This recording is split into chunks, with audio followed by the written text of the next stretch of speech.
जर मी तुम्हाला वाळू आणि पाण्याचं हे मिश्रण वेगळं करायला सांगितलं, तर तुम्हाला ते करता येईल का?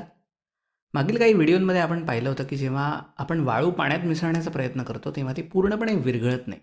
अशा प्रकारच्या मिश्रणाला विषमांगी मिश्रण किंवा हेटेरोजिनस मिक्सचर असं म्हणतात. या मिश्रणाचं आपण आणखी एक निरीक्षण करू शकतो. जर तुम्ही पाहिलं तर तुमच्या लक्षात येईल की वाळूचे सर्व जड कण पेल्याच्या तळाशी जमा होत आहेत.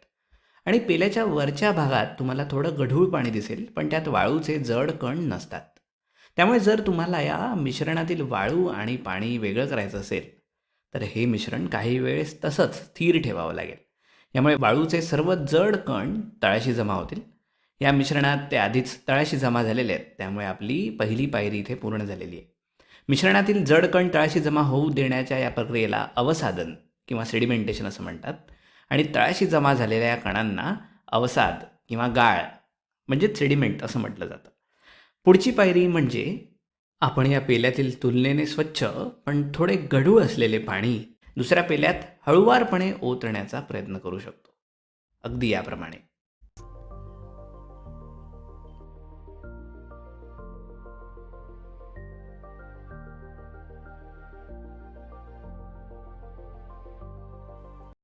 या पाण्यात वाळूचे जड कण नाही आहेत, कारण ते सर्व पहिल्या पेल्यातच राहिले आहेत. पण हे पाणी अजूनही गढूळ आहे, बरोबर? ते पूर्णपणे स्वच्छ नाही, किमान पिण्यायोग्य तरी नक्कीच नाही. त्यामुळे या मिश्रणात अद्याप उरलेले वाळूचे लहान कण कसे वेगळे करायचे याबद्दल आपण पुढे बोलू. अविद्राव्य स्थायूपासून म्हणजेच न विरघळणाऱ्या पदार्थापासून द्रव वेगळे करण्याच्या या प्रक्रियेला निवळणे किंवा डिकॅन्टेशन असं म्हणतात.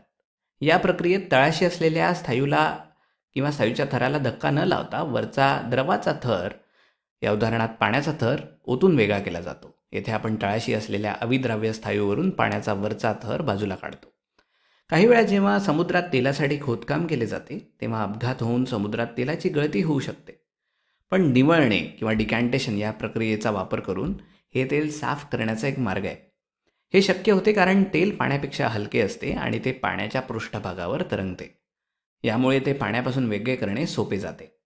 अगदी त्याचप्रमाणे जसे आपण वाळूचे जड कण तळाशी बसू देऊन वरचे पाणी वेगळे केले होते.